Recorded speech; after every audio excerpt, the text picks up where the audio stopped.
We've got Noah and we've got Habibi. Habibi, What's up, Sunil. everyone? Hello. What's up, Izam? How have you been? Yeah, good. What a week of Tell games me we had, about it. man. Exactly. We got shitloads to cover. We thought we'll do a 1 hour review show, and based on the results, I think we might exceed. But I will not do Anwari here. Okay, I will try. We'll try to keep it compact. We'll try to keep it short, and we'll move on. But before we do that, we want more people watching. We only have 1 million people who have tuned in right now. Let's keep it going. And before we start, follow us on Facebook, Instagram, Twitter, YouTube, and TikTok. Okay, we'll be back. Just give us a while. Watch this intro video. We'll see you after that.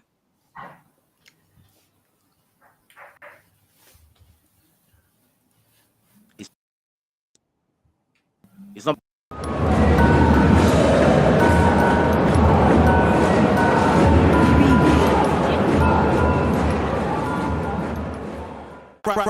Right about now, the Funk Soul Brother. Check it out now, the Funk Soul Brother. Right about now, the Funk Soul Brother. Check it out now, the Funk Soul Brother. Right about now, the Funk Soul Brother. Check it out now, the Funk Soul Brother. Right about now, the Funk Soul Brother. Right about now, about now, about now, about now.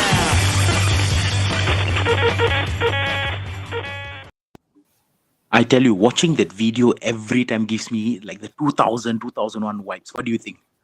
FIFA, turning on FIFA game. It's wow, I tell you, the person who did that, Jeef, shout out to you, man. Shout out to you. All right, guys, what a week, right? What a weekend. We had, what, 10, 20, I mean, obviously 20 games, but I'm speechless with the results that came our way. It has been such a crazy week of football, and obviously we're going to start the review show. But before we do that, we just want to bring one more person onto this show. All right. And we realized that he was so good last week that we wanted him back. Obviously not saying that he also went out and said that, oh, I want to come back. So we decided to give this boy another chance. We told him, make sure your internet is working. Make sure your Wi-Fi has no problem. And you know what he does? He said, Anne, I got this sorted. My internet is working. My Wi-Fi is working. I'm ready for the show. I'm going to bring this man in, but you all know where is he? Fella is under in the void deck. Yeah, hi guys. Hi, how's everything? That is how he's actually got his internet to work. Dude, how are you? I'm good. What about you? I'm good. So what's up with that whole thing? You said you sorted it out. Why you? Sorry, why am I what? Sorry, why am I under the block? Yes. That's because I came to eat biryani with my friends. I got a bit carried away, so yeah, there's someone under the block at the moment. That's the truth. Okay. Maybe a piece of advice: maybe just sit in one corner, okay, so that the wind from outside doesn't interfere. Okay, D, we're glad to have you back, right? We're really glad to have you back. Your internet issues, whatever, hope it's sorted. We're glad to have you back. We can't wait to hear more from you later. It's your team played, Noah's team played as well, so we're going to hear more from you. But before we move on to proper, guys, we just want to give everyone a shout out. We want to let people know that with Snapshot Studios right now, we've got a new initiative where we are going down live to watch games and capture reactions of fans on the streets. Okay, and obviously, as you all know, I'm a Villa fan, and I was down at the SOS bar last week going live. So just want to show you a bit of a snippet on how it went down after the final whistle at SOS bar. Just watch this short clip.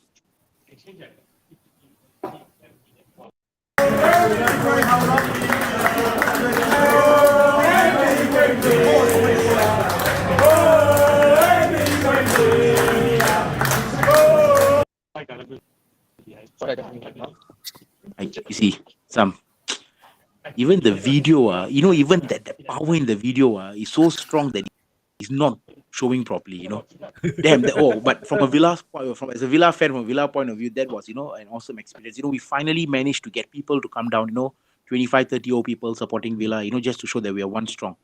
And, don't want to take up too much time, but the reason why we're doing this as Snapshot, we want to bring this to the community. We want to, go on the streets. We want to watch, Newcastle live. We want to watch, Man City live. We want to watch Chelsea, United, Arsenal, Liverpool, all these teams live. And, slowly but surely we'll start bringing it to you guys, right?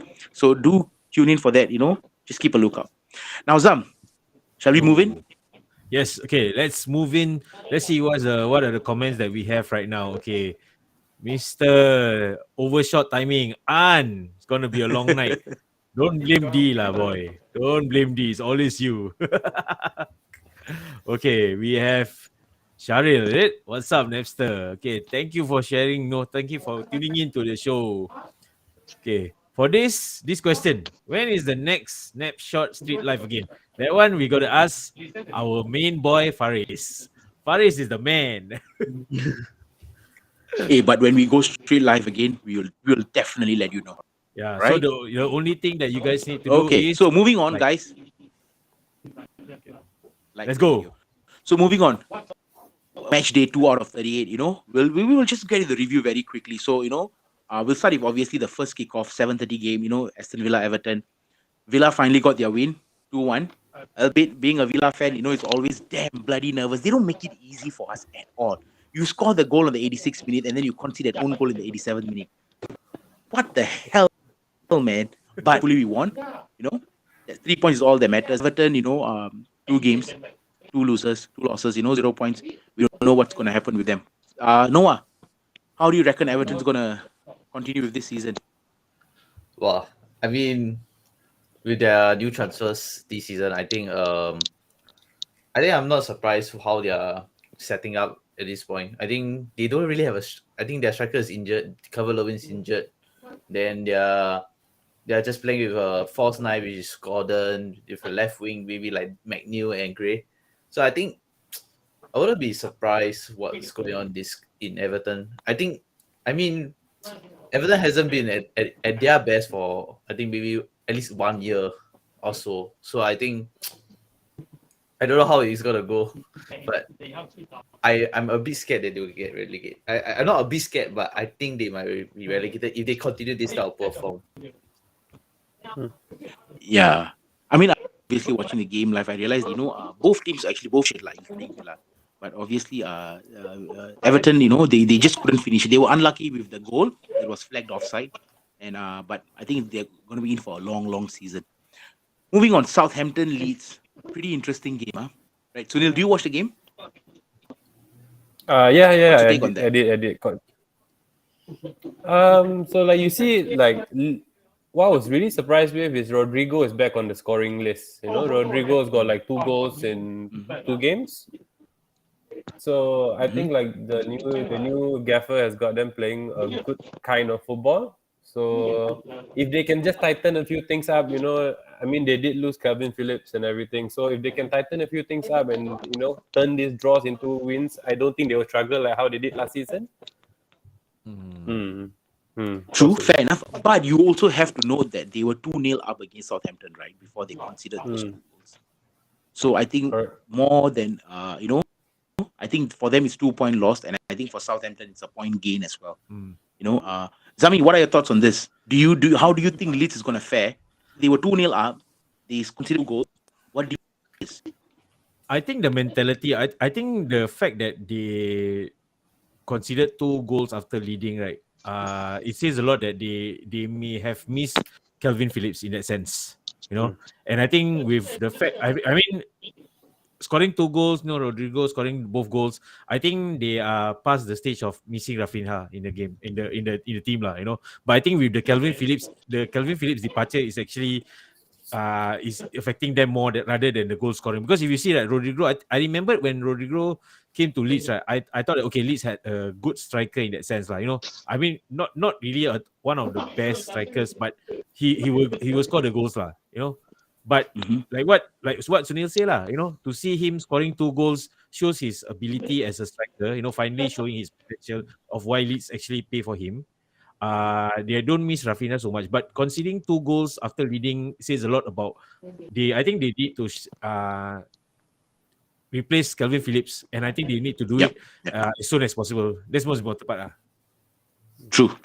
I really think that they will not get relegated this season, but they may be in for a tough fight, Let's pick up this comment. Together with Everton. Syed Faris.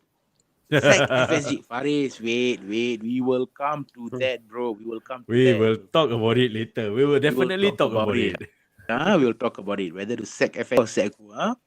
The next game, I mean, Arsenal Leicester. Oh, this game, I watched this game. This game, I mean, I didn't watch the Man City Bournemouth. Actually, I was watching the first half Man City Bournemouth. Second, I was watching this game. What a game, right? 6 goals, 4-2. You know, they were what 2-0 up and then 2-1, and then they scored the third goal. And then they scored. Leicester scored the second goal and they scored the fourth goal.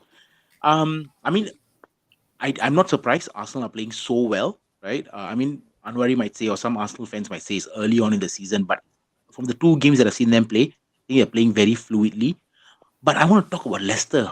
Like Sunil, or rather, I don't know, let's give it to Diwagar. Diwagar, what do you think about Leicester? Why are they so bad? I I mean, think yeah, they scored firstly, 2 goals, right? But why are they so bad? I think firstly, the goals that they scored, the first goal that they scored, it was a bit of a mistake from Rams. It was a good shot, bit of a mistake. But I think defensively, when they are transitioning from defense to offense, I think that's where the problem is. That's what I noticed in the game. I mean, obviously Arsenal, having that mobile front three, they were very good at moving around and they were like splitting them up the whole game. From what I saw, they Mhm. kept Jesus, Martinelli, they kept moving them around. So that was, I think that they had a bit of difficulty because I feel that the Leicester defense is not as mobile as the Arsenal attack. That's what I feel like. And they are very rigid. The way they play, they are very rigid. The formation is very rigid. That's what I feel. But at the same time, I think Arsenal was just much better. They look like a proper team this season. They look like really, really strong team I this agree. season. I agree. I mean, we didn't get this. Where do you think Arsenal will finish this season? I mean, purely based on the first 2 games of the season, watching them play, I believe that they have what it takes to qualify for the Champions League and maybe a cup. I think definitely champion top 3. For me, it's top 3. At this moment, they look like a top 3 side. They are really, really, very strong. Especially if Gabriel Jesus in the side, they've got a proper striker now. And he's not even he's not even at his, I feel like he's not even at his best at the moment. He's good, but he's not even at that peak yet, so which is very scary because if you imagine the players that they are, like Martinelli is still young, the players that they are developing, I think they're top 3 this season easily for me. Top 3, top 4 easily. Yeah. Champions League. I think Anwari is going to love you even more right now. He's probably going to invite you for biryani the next time now. I don't mind. All right. The next game we have to ask Habibi lah. Both teams started the season well. Both teams started the season with a win, right? But I think the way both teams, I didn't watch the game. I watched the highlights. Considering they won both teams won their first game, and they do. I think it's a decent result for the 2 teams. What do you think? I mean, Sunil, obviously. What are your I think thoughts? prior to the game, we received news that our star left back Matt Target was injured. Maybe he is not injured. He faked the injury so that if you guys lose to Brighton, he will not be blamed. He's already got the contract already, so I don't see why he will be there. But yeah, He got the contract with Villa as well. Lucadin was bought and he ran at the first chance. Anyway, go on. So we had to play a makeshift. Dan Burn can play on the left, but he's not as mobile as Matt Target going up and down. So I think that already made our formation a little rigid, because we had to keep tracking back. But at the same time, I feel that Brighton, you can see Graham Potter is doing an amazing job. It's such a well-run unit, and if not for Nick Pope, Nick Pope had a stunner of a game, If not for Nick Pope, I think we might have dropped this. But it does show that Newcastle's defense is not as leaky as it was last season or 2 seasons ago. Knowing Newcastle's Titus Bramble and Boomsong kind of defense, this is. Hey, they were legends in their own ways, right? Yeah, in own goal ways. That's why. It's nice to see that at least we managed to get a draw, which I think was maybe a little harsh to Brighton, but I think we'll take it as one of the only 2 teams to have not conceded a goal so far in the Premier League. Oh, is it? Oh, you guys in City? Yeah. They're the oil clubs lah. Oil clubs not conceding goals lah. What's new? Next fighting for City. But obviously, I mean, he's a solid goalkeeper. Like, we've seen that so many seasons with Burnley. Yeah. Literally, I think if not for him, they would have gone down ages ago. Right? Yeah, Ages long long ago, ago. definitely. So I think more than for He's a me, Pope. I think he's for a reason. I think if you ask me more than Sven Botman, I think Pope is a solid buy for you guys. Yeah, for 10 million, So keeper. yeah, that's awesome. That's awesome. But as well, they also look like you said, like a unit. I think Graham Potter is a solid. I won't be surprised if England came calling after the World Cup, even though they gave Southgate a new contract. But if I was him, I wouldn't. I'll just stay. But still, do you think it's a point loss for you or it's a point gain for you? Sorry, 2 points loss or is it a point gain? I would say it's a point gain because we weren't at our best, but we will get this kind of games where you really need to just scrap out that draw, hang in there till the 90th minute, and then regroup and get back to the drawing board next week, which isn't such a bright looking drawing board, because who we are up against next week. Hey, it's the battle of the oil next week, huh? Okay, well, I think more will be covered on Thursday.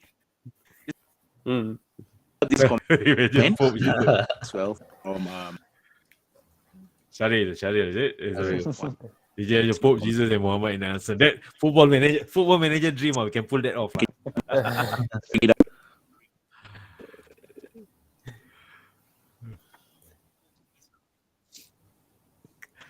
It's a religious holy. It's a holy three. That's a literally holy trinity of a team.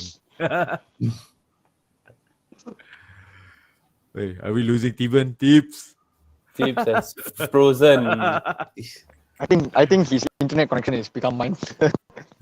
Tips, think you need to go and meet Diwakar under his block.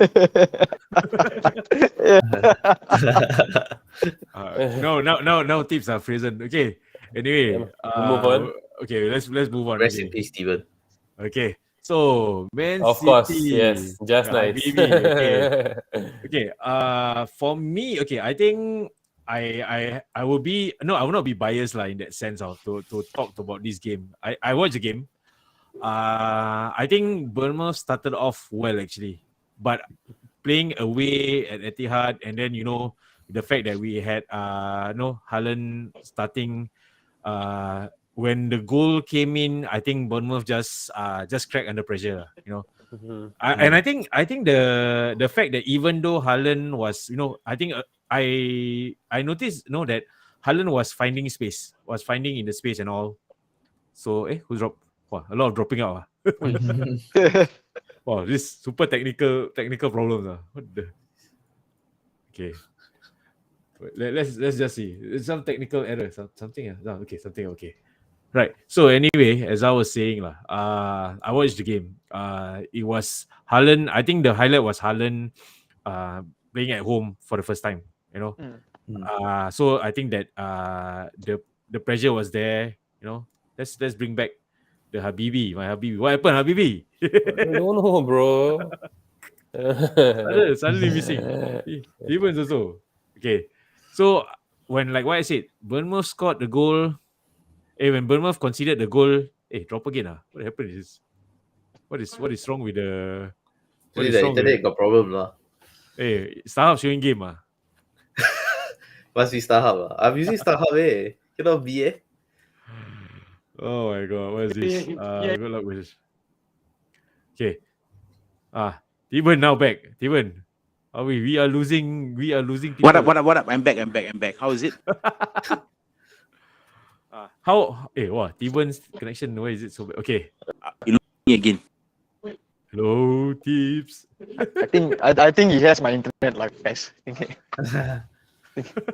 think I gave him my virus. Yeah. Okay. Let's pick up one of this. Okay. Carl, okay, KDB is playing on a different level, Mr. Consistency. Yeah, okay. So as I was saying, when Haaland was playing, I think the focus was on him, that he was finding spaces and the defense were marking him. So that's the reason why, that, and then when you saw how KDB scored that goal, how, it's typical, if you're playing football, void deck or street soccer, that's the kind of goal where, like you just tonjol, So that's the thing lah. But result wise, 4 goals. Even though Haaland's not scoring, I'm happy lah. Oh, who's this? KDB. Jeef. Hello, boys. Hello, Internet, Chief. internet something wrong lah today. Sunil, you okay to come in not, Sunil? Until I get kicked out again, man. I don't know what's wrong with the internet, but yeah. Don't worry, bro. I had the same problem last week. Okay. Should I go under my block also? Okay. Right. So let's move on to the next game. Wolves Fulham. Fulham after the high of drawing against Liverpool. Another draw for them. Okay. Noah, you watch the game. What are your thoughts about it?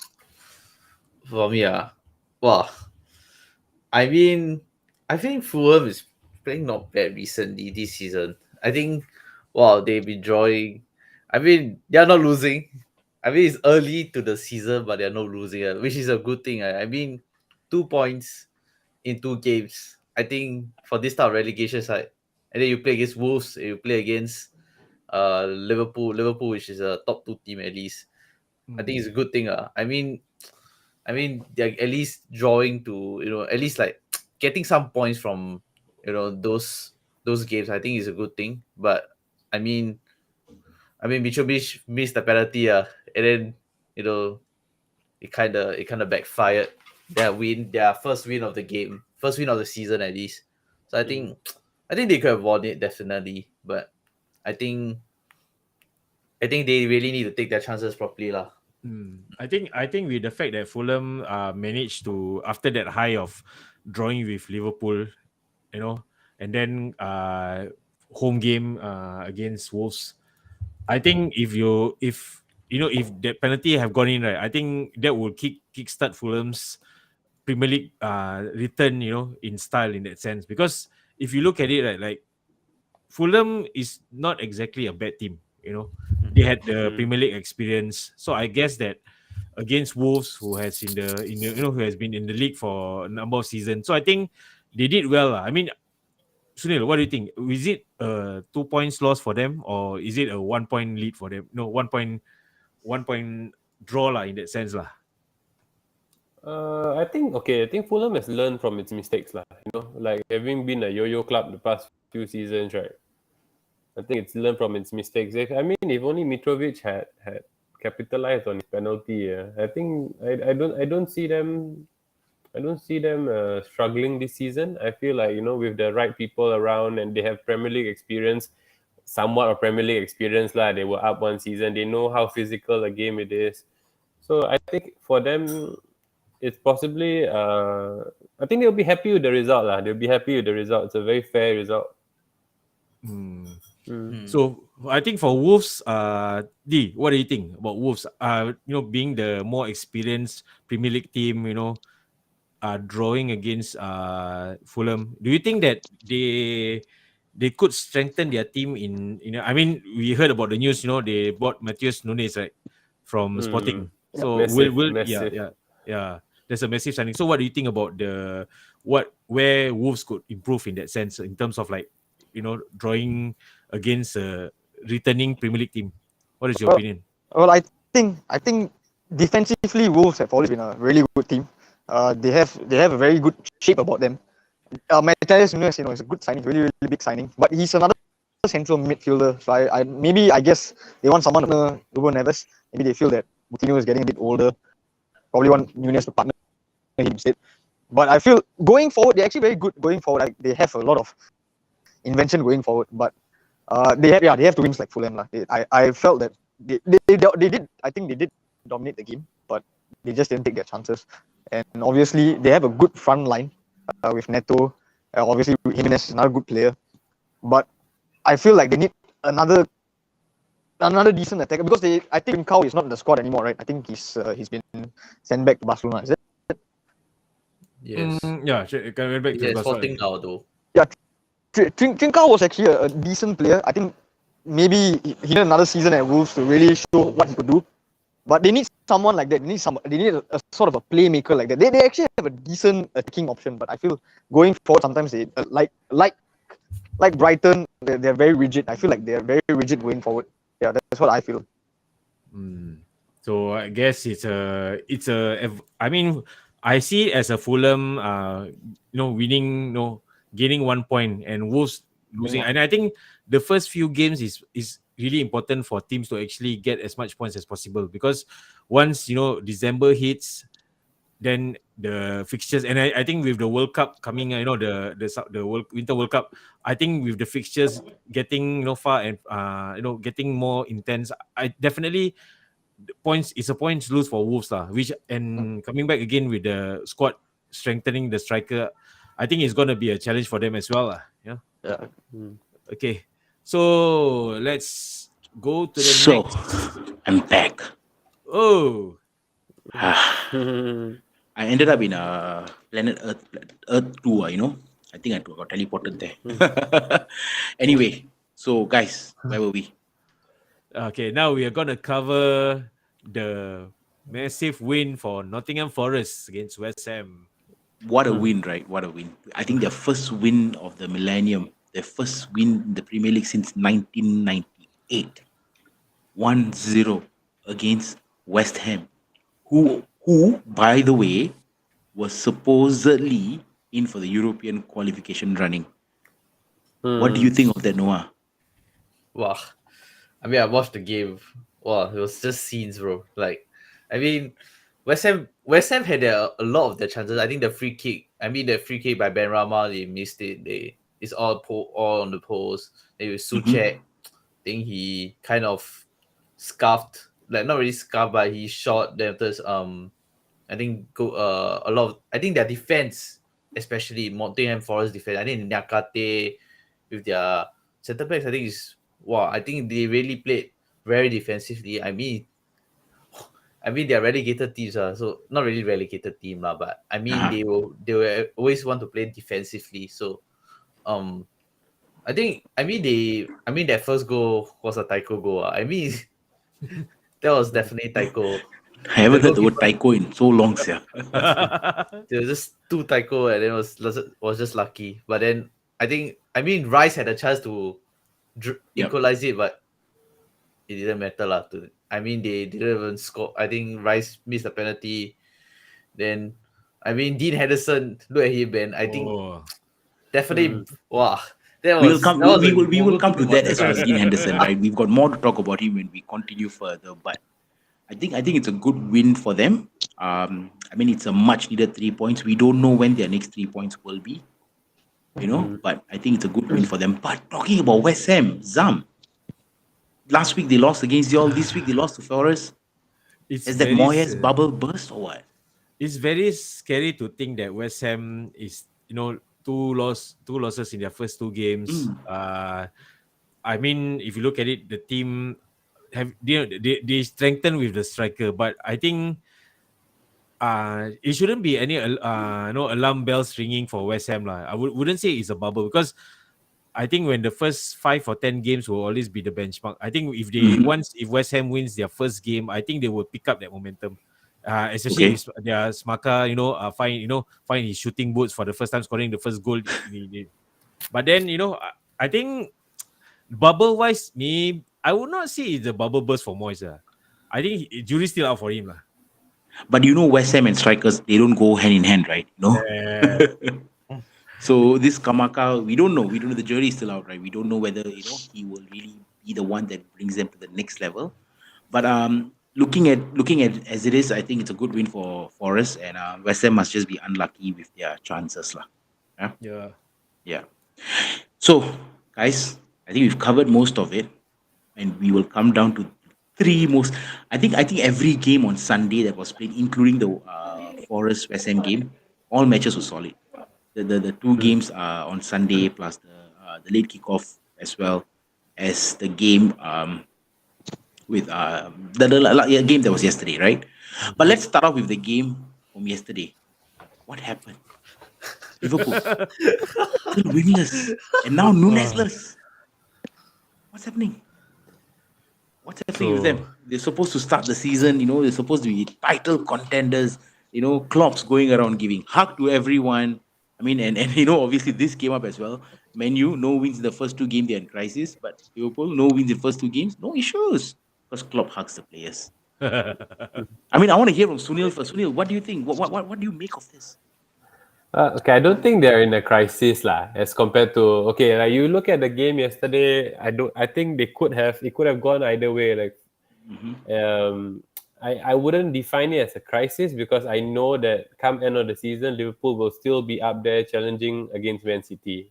They probably had a slow preseason. Maybe I think Klopp still wants to do another preseason friendly somewhere in the next few days, So I don't know. Maybe he feels like his players don't have the fitness yet, the stamina yet. But it's a wake up call, lah. It's a wake up call because especially look at how City started, and City's already with 6 points. Liverpool stuck with 2. So 4 points. You see how close the title was last season. True. So I feel like nothing too alarming because they still have quality all over the pitch. They still have quality all over the pitch. Maybe they're still adapting to the loss of money. Fair enough. But Possible, you see, possible. but Zam, you see, here's the thing, right? City, you're a City fan. We know how well equipped City are. We know how much of a deep squad they have. It's very scary in terms of squad depth, right? But the same can't really be said of Liverpool, right?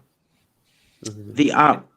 I mean, go ahead. I want to hear your thoughts because for me, I really don't. I don't think that they will be giving that much of a fight to City. But I want to hear your thoughts.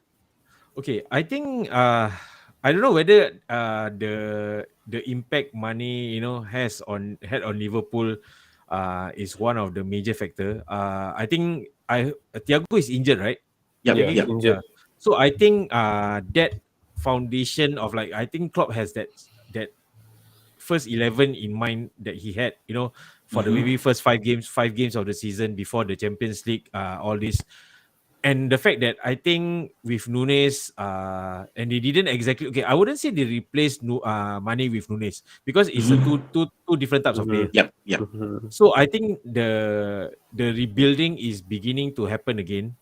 And then with Thiago, I think the Community Shield, he was such an impactful player, and then got injured. So I think that is the part where I think Liverpool fans are a bit worried because still finding their first win. Now with Nunes, suspended because of the red card. What's going to happen? But like I said, I think we always see the first 5 games of the season as a benchmark on how the team will shape up, because I think it's not fair to say the first 2 games, we already, as fans, we're going to say,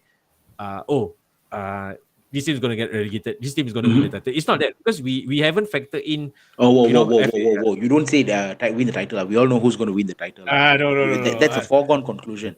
What do you say? We can get the bus parade right now. We can even tour the whole world, come back, and then they still finish the 38th game. But I think with the depth squad, yes, I think with City, the money helps lah. But to balance out players, for the full season or even the cup runs, it's going to be very difficult. And I think Klopp, I think Liverpool fans understand that FSG is it's a bit, I wouldn't say it's a bit skin with the money. I mean, he's an American owner at the end of the day. America. Yeah, let's be honest, But if you want to, I think with the fact that Klopp managed to manage the resources, remember the season where they won the title. He managed to basically juggle the resources without having overload the teams with buying players here left and right. So I think the owner look at it like, if Klopp can pull this right, why do we need to give him additional money to buy, just because a player got injured? True, so, but you see, just sorry to cut you out there, but you see that season that they won the title, and obviously the rebuilding was about 1.5, 2 seasons before that, because they sold Coutinho to Barca for that amount of money, 120 or 140 million, and then they reinvested their money into Alisson and Van Dijk. Right? They already had Salah before that, and they had money before that, Firmino and all. So literally, they spent. If I mean any pool fans here, they want to correct me, by all means go ahead. But I think that they invested well from the Coutinho's money, and they went on that run. The Champions League finals, when they got Van Dijk in January and Alisson, they went to the Champions League final, lost.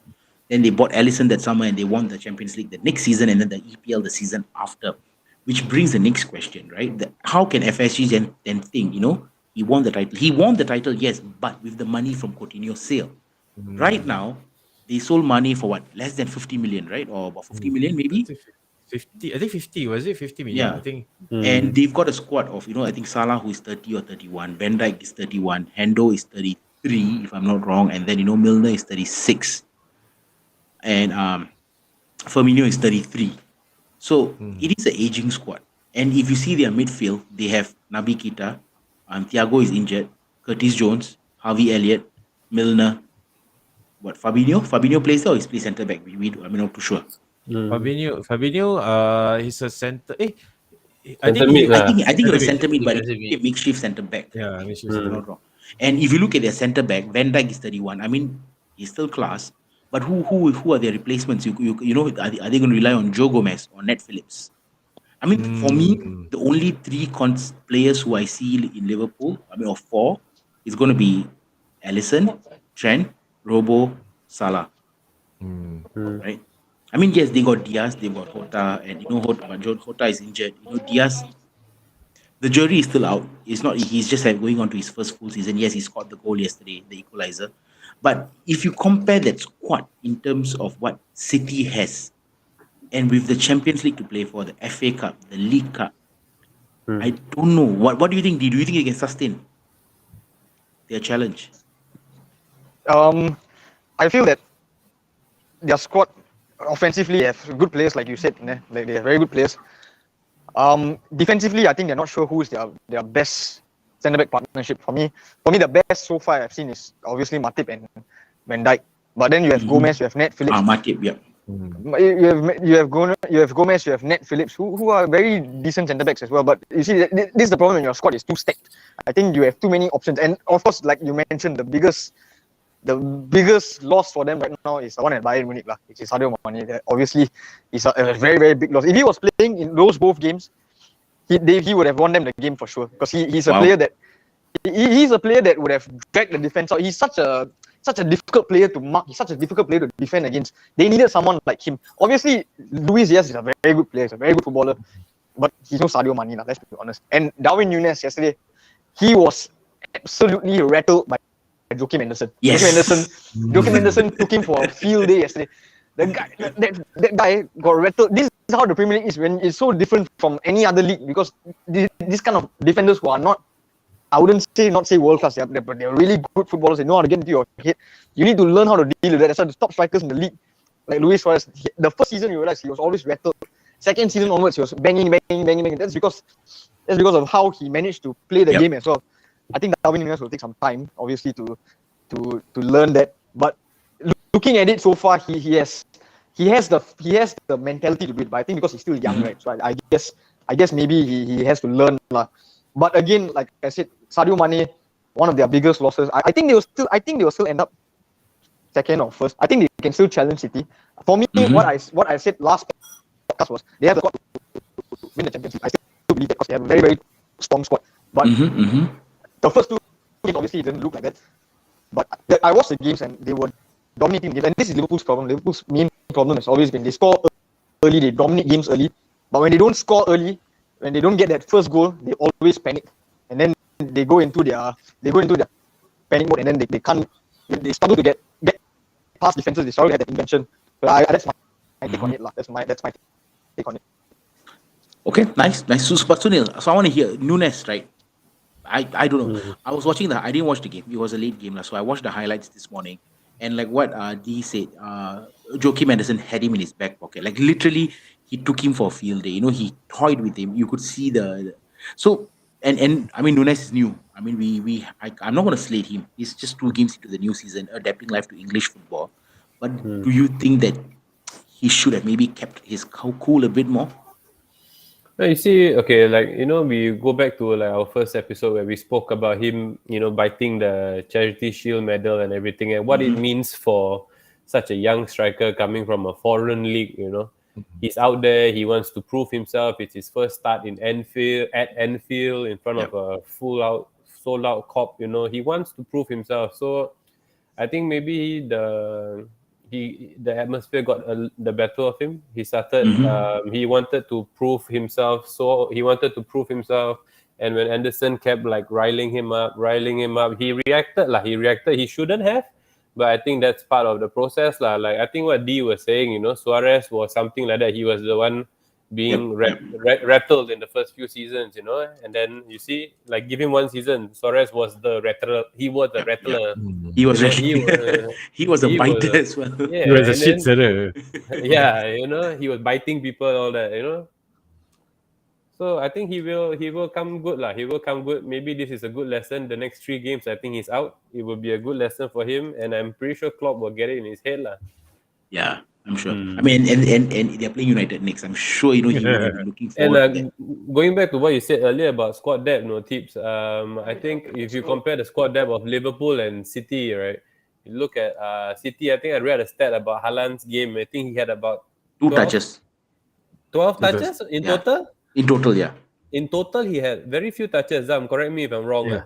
Yeah, and you see, they still managed to pull out a convincing 4-0 win, and I think he played like 70 minutes, and then Yes. Alvarez came in. You see, I don't see Liverpool having that kind of luxury on their bench. exactly. Yeah, so they really need to. I still feel they probably need to get more depth in the center of the park. Because I feel like, okay, defense, they're pretty much sorted. They still got Konate also, don't forget. Yep, Yeah. Konate. Sorry, I missed him. Yeah, Konate. They still got Konate, so I think they're sorted. But that midfield role, Klopp really relies on that role to really start the play. Yeah, Yeah, so I think they might dip into the transfer market. They might dip into the transfer market for one more player. which is possible. surprising. That is why I thought they would go for Matthews Nunes, and they clearly distanced themselves from that. I wouldn't be surprised if it's because of the 50 million price tag. That is a huge amount for Wolves to pay. I mean, touching on that earlier. Yeah, that's massive. He would have been a perfect signing. But then again, like the Portuguese connection and Wolves. Yeah, it's always going to be the first connection, lah. Definitely. Yeah. I mean, it's interesting to see, lah. I mean, I personally, as a football fan, we don't want this to be a one-horse race, right? We don't want, City to, not in any bad way, but with how, United is in a slum, and how Liverpool may have not enough squad depth, and we don't know about Arsenal yet. If we can have the likes of Arsenal or Chelsea or Tottenham pushing Liverpool, City all the way, it'll be interesting. But as it stands right now, I think it's City's title to lose for. Very early predictions, right? But we'll see how it goes. But speaking of that, let's go on to the next topic. What a clash at Stamford Bridge! Like, oh man, chaos at the bridge. Where do I start? I mean, I'll give this to Noah. Where do I start? Where do you want to start on this? Well, I mean, I'm gonna take that 1 point, the bridge, definitely. Okay, Any time of the day, I'll take it. I mean, this is definitely the battle of the bridge, lah. I mean, this is what rivalry means. Not like go and hug a person, what rubbish, like what Roy Keane say. Rather like this type of rivalry, But I think to me, I mean Spurs played. Let's be real, lah. I mean, being real with any Spurs fan, I think we played like shit, lah. I think it's not even our best performance. Not even our best performance, definitely. But I'm going to take that 1 point because I think you can see the difference right now between 2 seasons ago and then now. This fighting spirit between these Spurs fans, this Spurs squad is really strong. I think this squad depth right now, I mean, we didn't really upgrade, but I think there's squad depth. And at least, Richarlison changed the game. I mean, Yeah, of course he did. He pointed to the referee to give the red card in the 96th minute. But like, I feel like the signings itself actually changed the game. I think like Barisic to the corner and all. I think it did change a bit of the game, but definitely I don't think the second goal counts. I feel Chelsea was robbed. Definitely robbed. Because You don't think the second goal counts only, or do you think the first goal also doesn't count? the first goal, I thought that okay, maybe Pendaco got the ball, but then from looking at the replay, I don't know where. Like I think it's like a yes and no situation, and that's where I think referees also need to. I think at the point of view, he didn't didn't even like think about it. Then it didn't even like, I think, see properly. So I think like to me it's like a very controversial one. But I feel he didn't get the ball lah. I also feel he didn't get the ball. So I mean like, I mean Chelsea could have taken their chances lah. I mean look at that man. The Havertz, the Sterling miss. Then you have the Havertz, you know, of the Havertz miss also. I mean, there were many times they missed. They didn't take the chances, you know. So I think they got really punished from that. Definitely punished. But at the same time, I feel Anthony Taylor is. I mean, Anthony Taylor is not a good. I just want to put you on I hold never right there because rated him, someone is really yearning to talk. Come on, Go on. stage is Go yours. on, Nick. Go on. Rent it out. Let it out. Let it go. Okay, Let it go. Well, obviously, I'm not going to talk about the referee's decisions because Noah has touched it very well. I want you to talk about it. Because like how Romero touched my player's hair and then was pulling him down. We're gonna I come don't. to that. We're gonna come to that. I- We're gonna I- come to that in a bit. Yeah, I mean, come on, like that's like definitely a foul. that's what happened to Fellaini all those years ago, and then Louis Van Gaal when met the post conference, he was like that can only happen in like masochism, and then he said that out on camera. And I was thinking about that throughout the whole game. I was like, how on earth can you get away with that? But okay, obviously, like Noah said, I think first half I think Chelsea were better. Second half Spurs when they brought on Richarlison, they were a little bit better for sure. But like Noah said, Chelsea should have taken their chances. I think we don't have a proper striker. We've always been looking for that proper striker that we've never had. We had a Buffalo last season, that he went back to Inter Milan. So obviously, yeah, Lakaka, Steven's Buffalo. No? I mean, I thought that he would be a good striker, but apparently, no, he's still not good enough at the age of 28. So to every other fan out there that has him, I'm really sorry. But I felt that Spurs during these kind of big games, I don't know whether Noah will agree with me, maybe he might not. I feel that Spurs during these kind of games, their big players tend to hide away from certain responsibilities. I'm not talking about Harry Kane has always been a big player. For me, Harry Kane's always been Kim Min-song has always been a big player. I feel like they sort of get very reserved. Like they don't do what they do on other games, like against mid-table teams. If you realize mid-table teams, you see Son is doing step overs here, he's beating players left, right, and center. But against these kind of teams, obviously the quality is a bit higher. But I feel like they sort of hide away from certain responsibilities. But at the same time, I cannot say they are really world-class team, and Chelsea obviously should have taken their chances.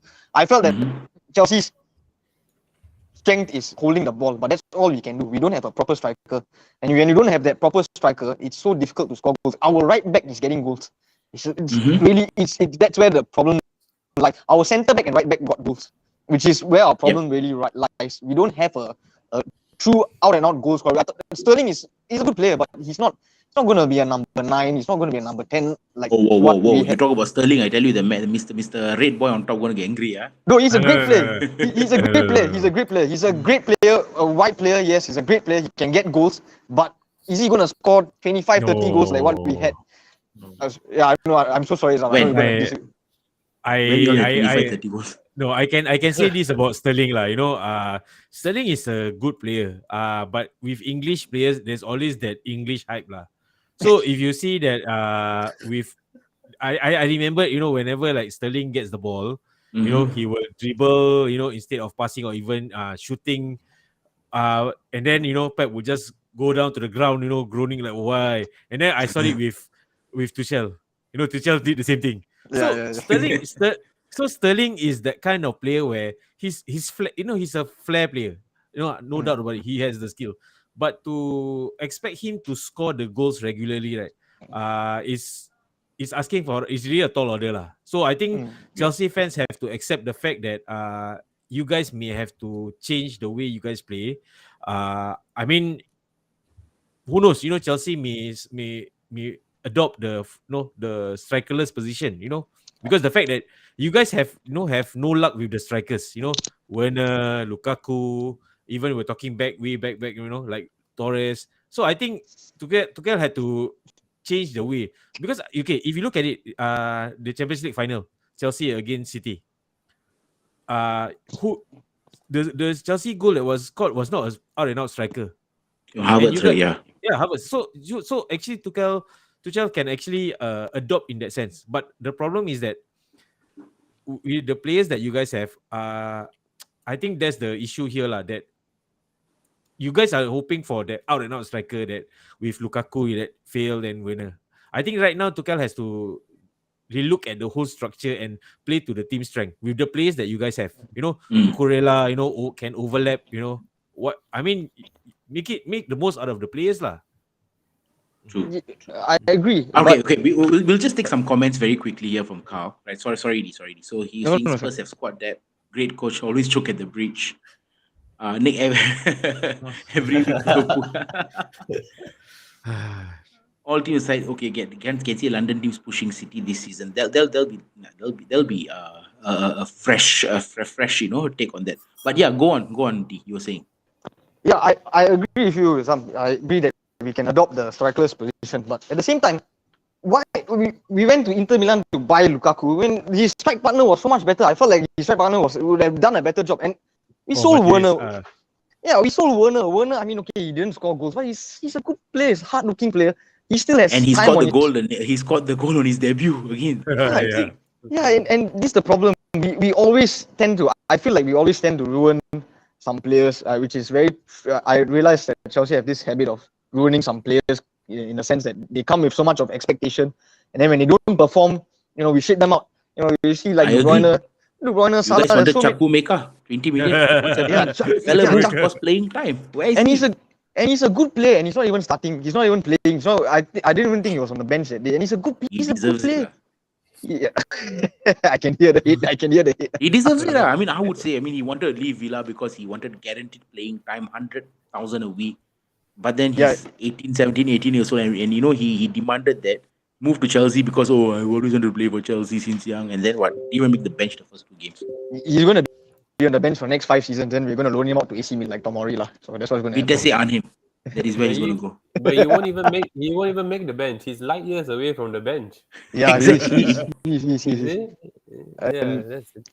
And when you don't have that kind of striker, you don't have that kind of striker and player, it's so difficult. Like we deserve to not win that game, to be honest. For me, I feel like even though the referee's decisions didn't go our way, we still didn't deserve to win. Havertz had a very good chance to score, didn't put it away. He's not even but he can score that kind of goal and he didn't even put it away.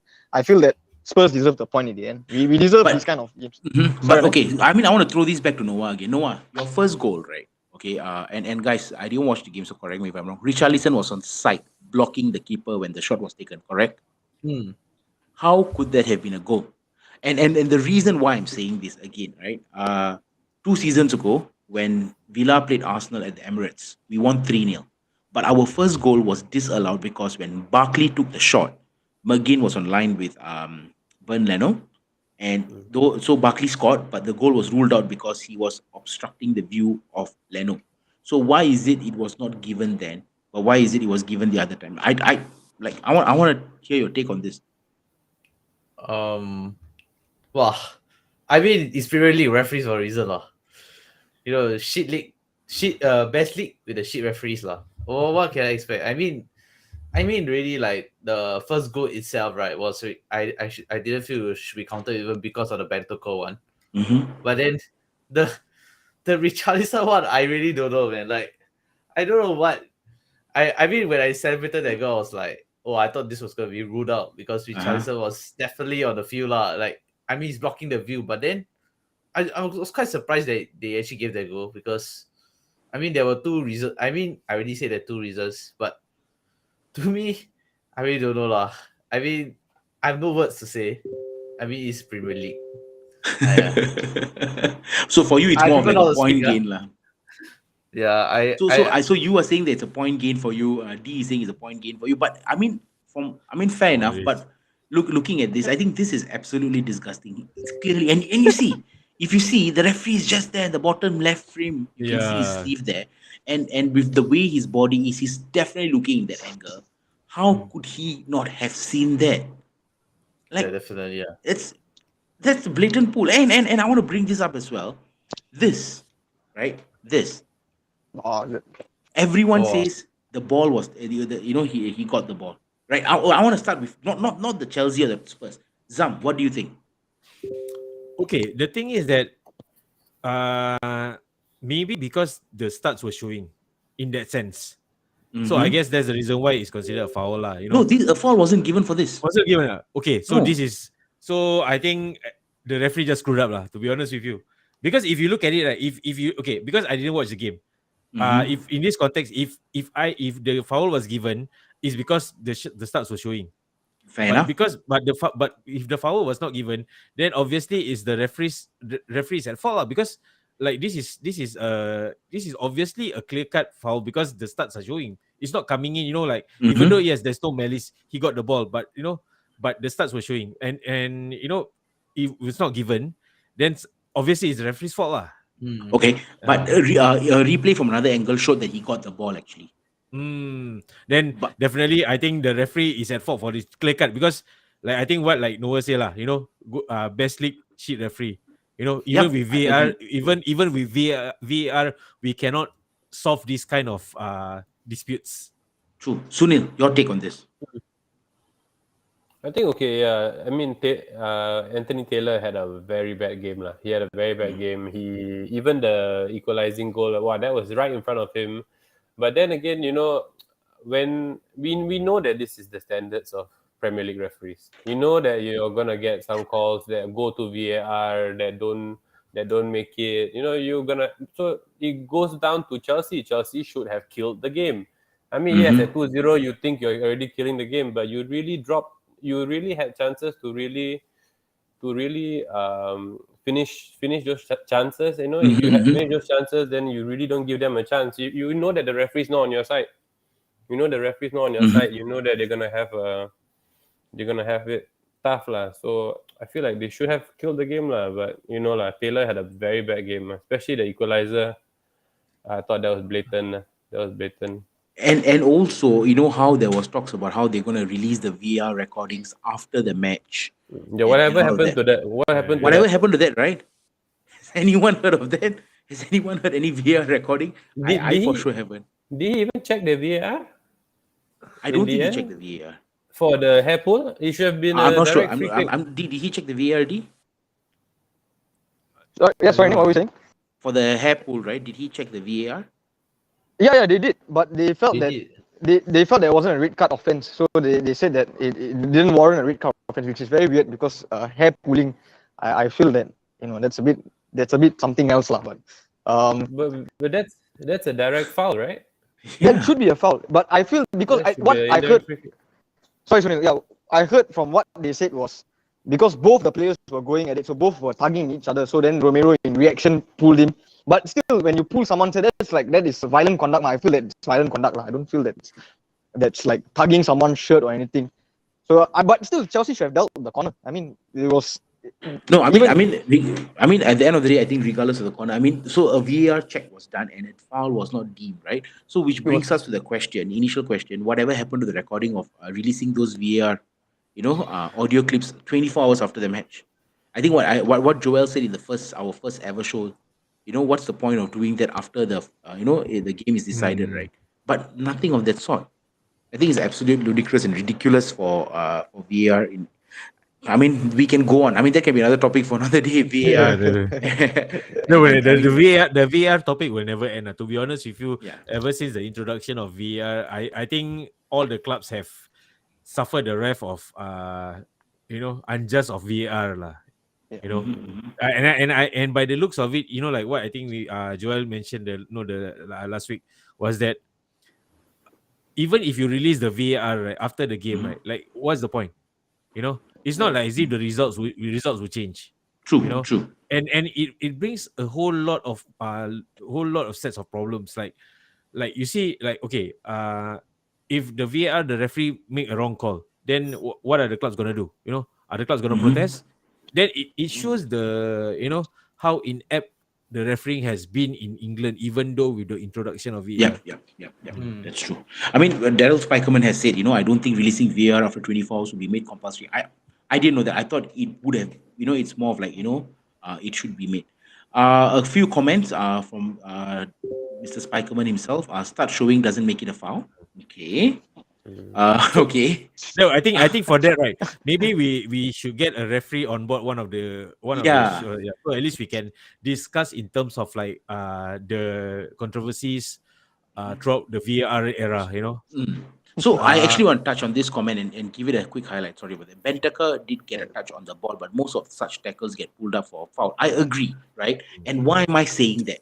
So again, going back to the Villa Everton game, a very similar thing happened just outside the penalty box, maybe 10 minutes into the game.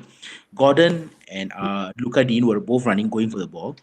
Dean made the tackle. He got the ball. Replay showed he got the ball. The stats were not up either. He got the ball cleanly, but Gordon went down just outside the penalty box and a foul was given. So the standards of refereeing is absolutely atrocious in England because of for a game that happened, 2 days earlier or day and a half earlier, you get a foul. But for a game that happens after that, you don't get a foul. Like, where is the consistency? Right? It's like what you said, Zami. It's a debate that will continue on and on and on, and you'll never be ending. And we need a referee on board, but hopefully one day lah. VAR check, so no issue. Carry on again. VAR debate there. Diwagar is right. Both Romero and Kuku. I think this Daryl Spikeman must be a Spurs fan lah.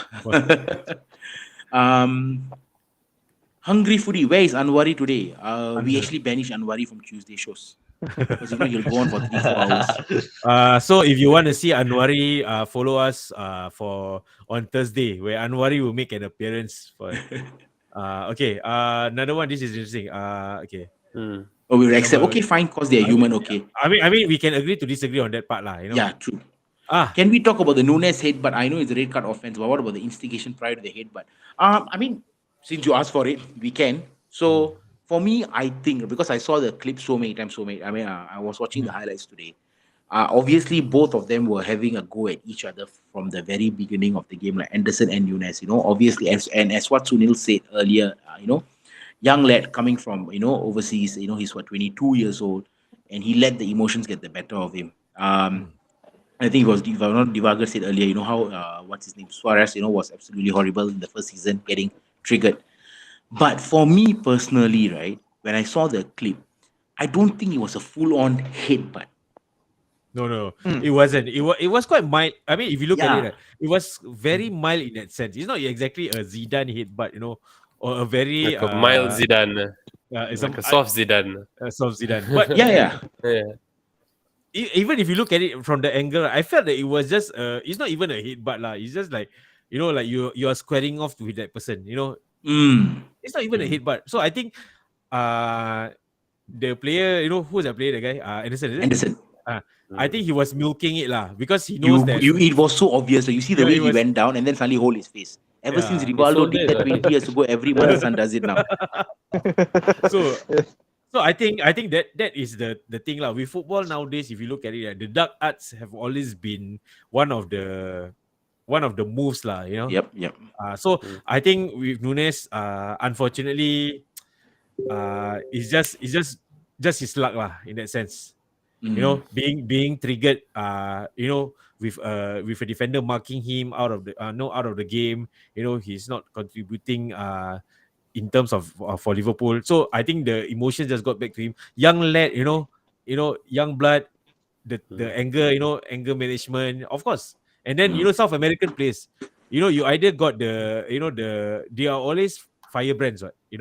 Yep. And as what Farid said, Nunes got it coming for him. Anderson won the battle. I mean, I think Anderson knows the league. Nunes is new, so I think it's a good welcome for him lah. Second game of the season, get red card out for 3 games. I think like what you said, Klopp will drill it into him. I mean, fair enough lah. We'll see how that goes. But guys, it's time. It's time. Oh wait, before that, last one from Faris. Nunes assume Anderson wants to Uncle Raymond, yo. Musibut. Uncle Raymond, yo, Musibut. But guys, it's time. It's time. But before that, do y'all realize Man U has released their 4th jersey of the season? Y'all know? Oh my gosh. This is their 4th jersey of the season. Are you for real? Look at this. Look at this beauty. I think we should buy for Joel. What do you think? But anyway, guys, what a game. What a Devils result. got stung by the bee. First half and half it was 4-0. It was so the game was. I mean we did Oh, we did a clubhouse. clubhouse. We did a clubhouse. Yeah. We had to 4-0. I mean, a lot of United fans would probably come on and say, yeah, we expected a tough game, Brentford are no pushovers. But I don't think they expected to be down 4-0 within the first 35 minutes. Like, I mean, they are very lucky if they didn't score after that. But I don't know who wants to go first. I've got nothing to say on this. wait, I'll ask D. D, since you were not in the clubhouse the other day, what's your take on this? I was watching the game on my phone, and then I was watching in and out. I had to check my live score app a few times. I checked with my friends because I couldn't believe the scoreline at all. I was looking at it. I was like, it was like 1-0, then it was like 2-0. It's like 4-0. No, I cannot be. I thought that I was buzzed or something. And my friend was like, no, it's really 4-0. I was like, oh, You were shit. drinking that night, right? You were probably no. high, huh? Yeah, Think never lah. No, never. I stopped already. That kind of thing I stopped already. But yeah, honestly, I was a bit buzzed, and I thought I was seeing things. And then I saw the score. I was like, 4-0. I can't be. And I saw the stats, and I was like, oh my god, this is a horrible result. I didn't even expect it. I think no one expected it. 4-0. But I saw the goals. I think all could have been avoided, to be very honest. Mm-hmm. I think just like a Wi-Fi issue because it's going on and off again now. No, I feel that the goals could have been avoided for sure, yeah, because they were all the first goal, especially first goal and the Ben Mee goal. I felt that could have been definitely avoided. And Talking about the first goal and Ben Mee, Sunil. So this is where we bring in, right? So obviously De Gea messed it up for the first two goals, right? The first goal, he had slippery fingers, and for the second goal, I think what Joel was saying, why do you play from the centre back? But even though Martinez played the ball to De Gea, and De Gea knew that three people coming up, why did he not just kick it out? Why did he still play a short pass? And do you think his time is up? And do you think maybe Henderson should have been given that number one role? Like, what do you think?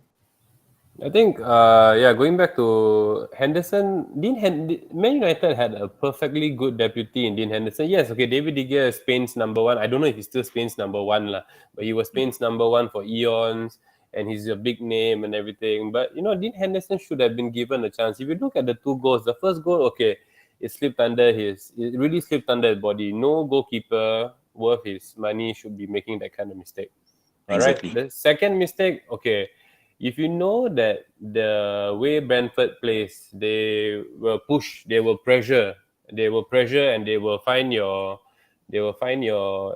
knew that the ball was going to Eriksen. And when Eriksen gets the ball, Eriksen is going to spray it to his flank, which is his right flank, which is the right. He was going to spray it to the right. And you see, Brentford knew this from the start. So what they did is they pushed, they pressured, and I think De Gea should have hoofed the ball up.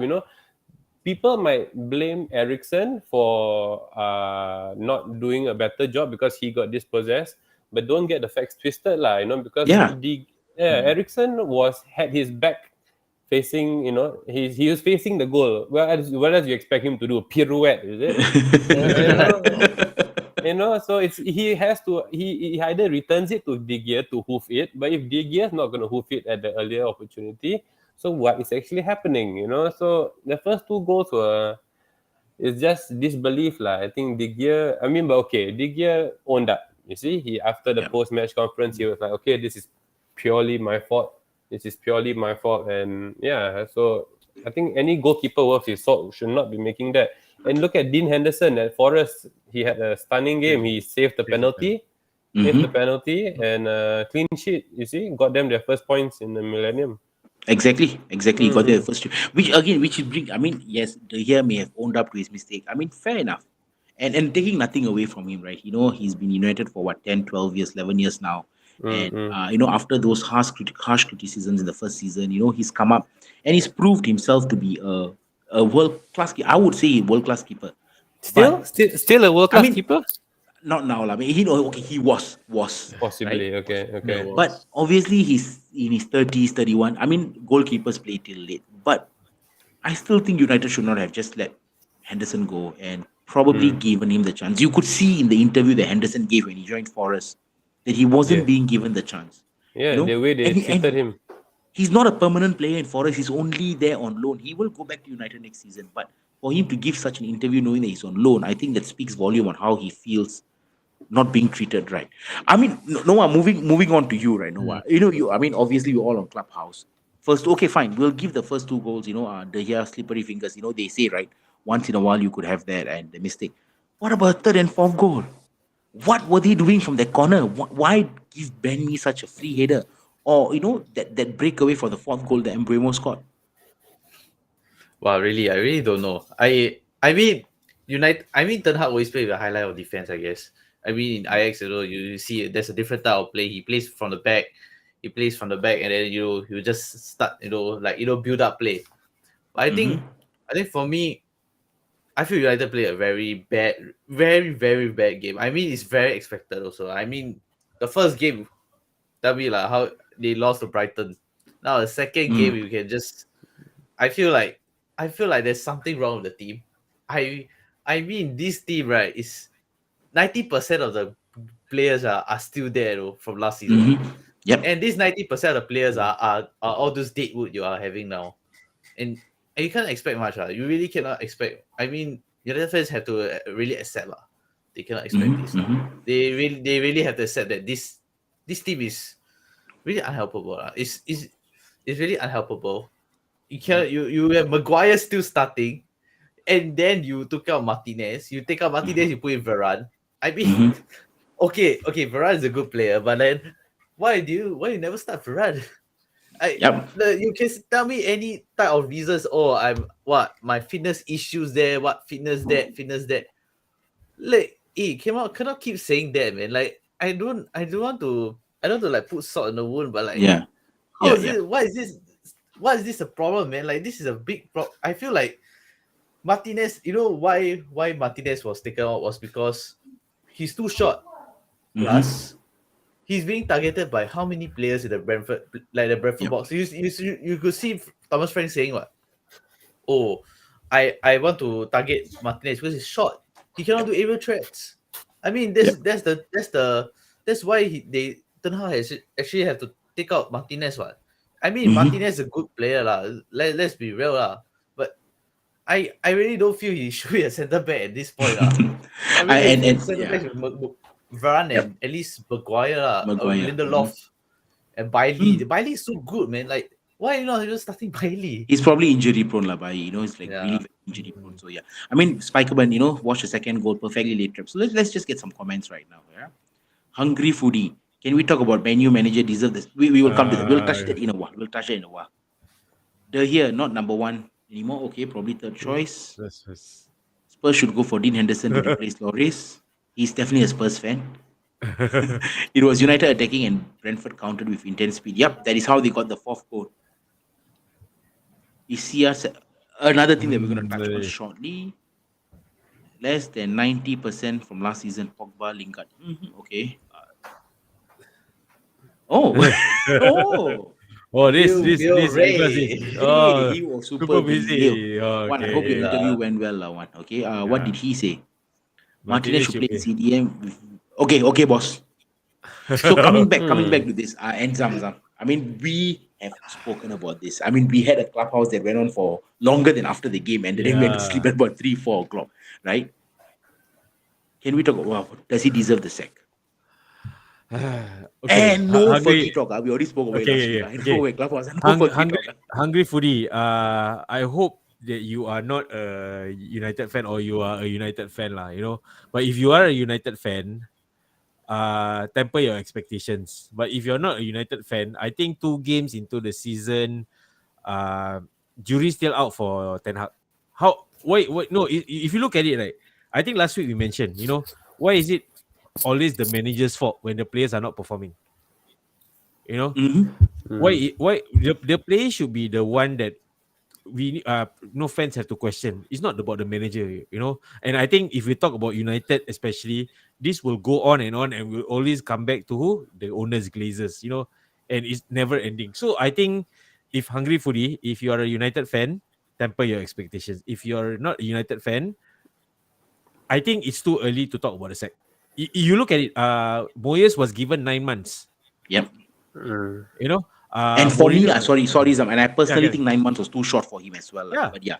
Yeah. So it's not it's not about the sacking culture. It's just that right now Ten Hag is, Ten Hag coming from AX, he wants to put his foot on the tactics that he want to play. Mhm. So I don't think it's fair, like we talk about him getting the sack just because of one bad game. And you must understand that he is, he is trying to get the team to play his tactic. I think Daryl says best. I feel I just got Starhub. Yes, sir. Please temper your expectations. Okay. Nice one, Dale. Nice one. So an advice for United fans is this: temper your expectations. Mhm. I think, and I think with I think Faris was saying CR7 destroying the club inside out. I think it's more than that lah. We don't know what's happening. I think if you ask United fans, you guys were over the moon when the boy wonder He came came back. back. The boy wonder came back. Yeah, my Boy wonder CR7 came back. and and I remember that they said, City was in the picture, and I Mhm. remember I remember this Alan Tate, the United fan in UK was saying, he was telling Noel Gallagher it was all part of the master plan. Then he just showed the V sign. Mhm. So Mhm. now suddenly the tables have turned, and now you're saying that is CR7 the toxic. You see, like CR7 has always been a winner in his own eyes. He Mhm. has that confidence. The players that he are playing around does not share the same vibe, so of course he's going to be frustrated. True, but you see, Zami, here's the thing, right? I read some Twitter, obviously tweets on Twitter, lah, and there's been rumors circulating that CR7 has isolated himself and eating on his own, and he is not agreeing to that pressing method that Ten Hag wants, and some reports are saying that within the squad and within the board itself, they want to terminate his contract if he doesn't improve his form. So we'll come back to you in a while. Sunil, what do you think? Do you think CR7 is a problem?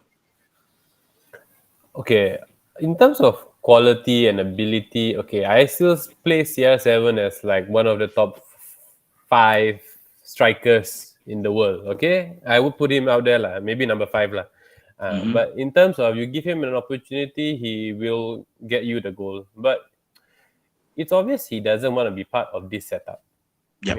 He's made it very clear. He's instructed his agent to start looking for another team. I've been hearing that he's being shopped around, but nobody wants him. And if you look at his overall body language, at the end of the day, football is a game of tactics, and also it's a game of motivations. You need to be motivated on the pitch. To see your marquee player sulking, looking down, and everything. I think personally he should not have done that lah. But at the end of the day, he's too big of a name for Ten Hag to take off lah. I feel. So he needs to really back up his attitude. I personally don't see him leaving, just because I don't see any other club taking him on that he will actually agree to go to lah, unless he takes a step down lah. You see. But I actually read again on Twitter that Atletico Madrid are still keen on him, and they may probably put like Griezmann or Moreno as a lightweight to get Ronaldo. Oh, that would be something. That would be something Man U should be all over, man. Griezmann, again, he's a good player, but I don't know if he can carry in the English league. I mean, if you look, even if you look at it, like the reports of United going for Vardy, I think it shows that they are pressing the crisis button already. They're I think desperate. they're desperate. They're pressing the panic button. It's like the players that they want are not coming in. I think with the fans, the fans are really baying for blood already. I think we all know that they have the next week, against Liverpool, Yep. Abandon Old Trafford, the hashtag, so I think the owners are wanting to, pressing the panic button in that sense lah. So if that happens, I'm not surprised. But then again, keeping a player who does not want to be there, who have publicly said that he doesn't want to be there, is going to bring the morale down lah. And I think with Ten Hag, it's going to be a standoff lah. Look at it. It's going to be a really, the more Ronaldo is there, the more it's going to be a standoff-ish lah. So Yep. with these rumors, with this news about him, isolating himself, being the Eating alone. Ronaldo, Yeah. So I think it's really gonna be disruptive to the team season. Exactly.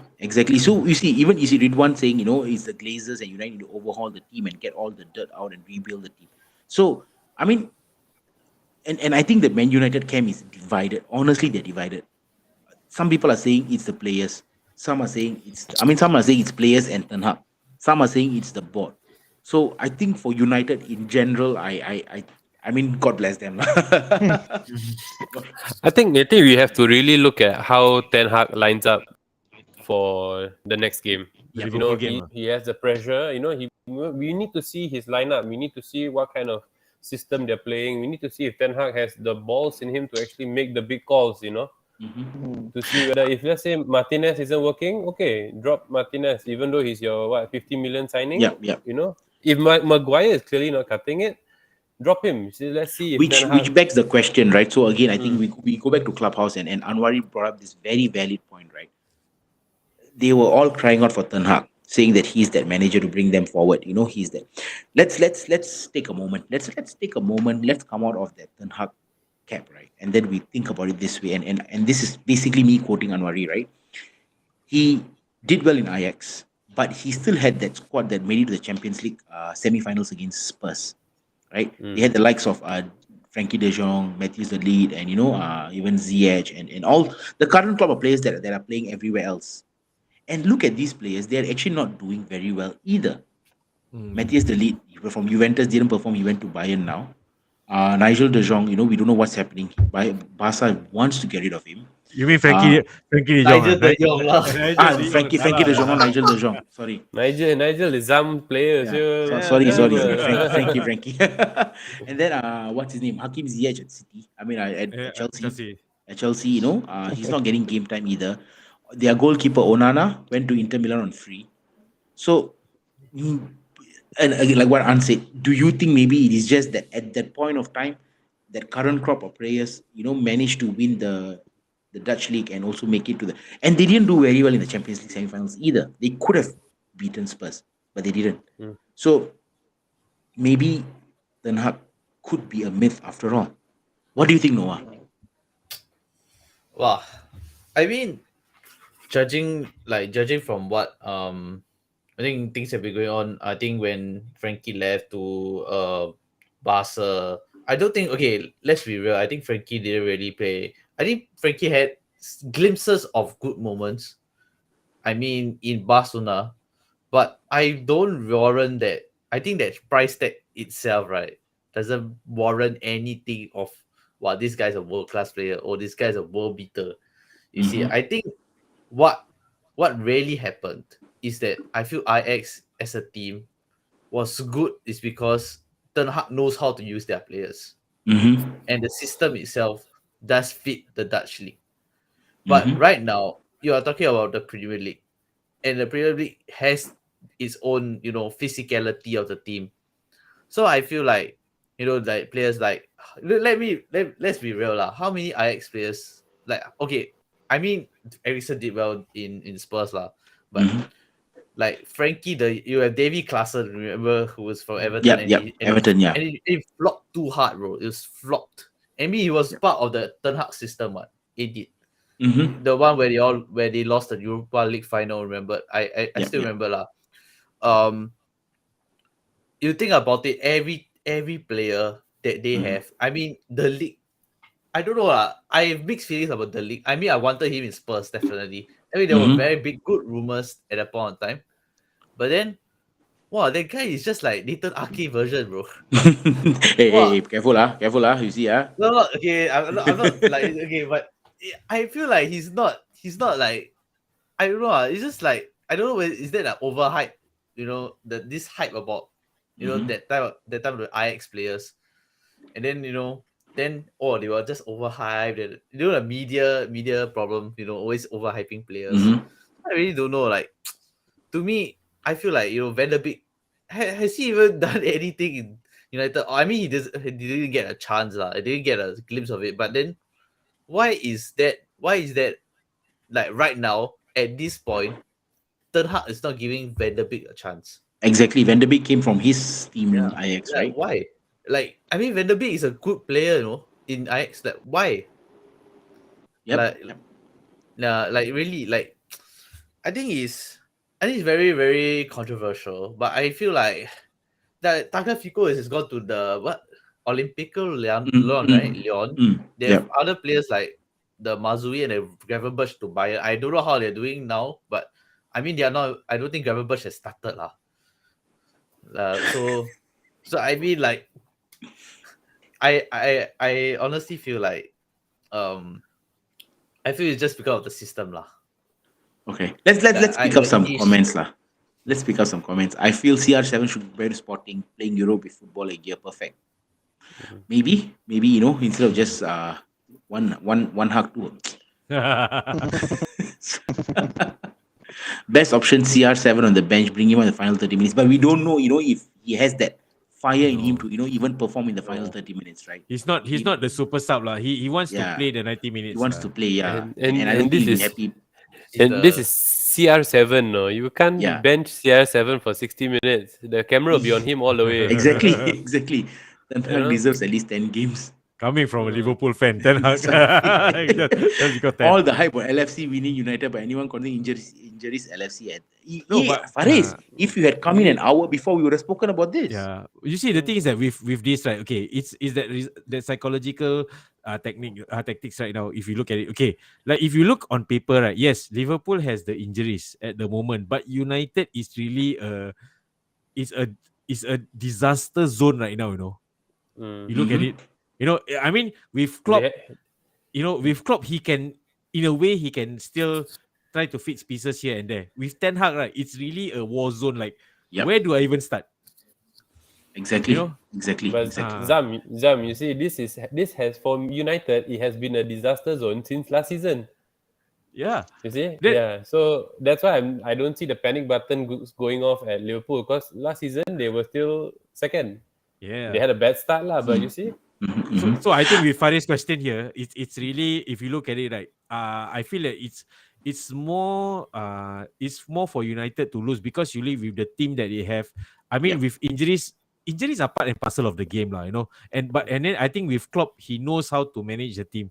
When they won the title, with the injuries and whatnot, they still won the title. But with United right now, right, it's really that crisis of even the team that Ten Hag has put up, against Brentford, lost 4-0. How is that even confidence coming to the one of the biggest derby match for them? Yeah, exactly. And I would feel that Klopp and his players would be licking their hands, yes, they haven't won the first 2 games, but if you see the way United play, I think Liverpool will be licking their hands as well. But I think that would be for on Thursday to preview. I think it'll be pretty interesting to see how that's going to turn out. Moving on, agree with Faris, give Ten Hag at least 10 games. Even Spurs give Nuno 10 games. And Hungry Foodie, why sack the manager, sack more one ITK expert. Papa Bear tuned in. He definitely. I mean, I think he's just dealing from the loss, the 2-1 loss. Just give Ten Hag time, 3 years. Yeah, a lot of people are saying give Ten Hag time, give Ten Hag. Okay, boss. Okay, boss. Toast. Delete. What talk? I don't understand. What is he talking? True, agree. They play to his tactics and it works brilliantly. But then again, these players are coming off the Dutch league, so we don't know. If they can cut it out as well. But just one more thing before we go off, right? United pre-season, they were, rolling, and United after the season started, they're flopping, and the only difference was CR7 did not play pre-season, but he played. I mean, yes, he was a sub in the first game, but he still played, and he started the second game. Food for thought, guys. Food for thought. Right? Okay, with that being said, I think, we've had a good show. Thank you, Zam. Thank you, Noah. Thank you, Sunil and D. Thank you very much once again. I think we will be back on Thursday with a new panel for the preview show. Obviously, all the matches that are going to be played on the weekends, and even next week, big match will be previewed. So do tune in. Do give those boys your support, and we'll see you next week. All right? Ciao, everyone. Good night.